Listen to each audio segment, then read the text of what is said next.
मन मोर एक फूल बगीचा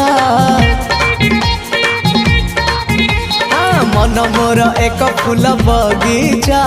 पिछे देइछि प्रेम गालीचा चली आस से बाटे खोजुछि मु साथी गोटे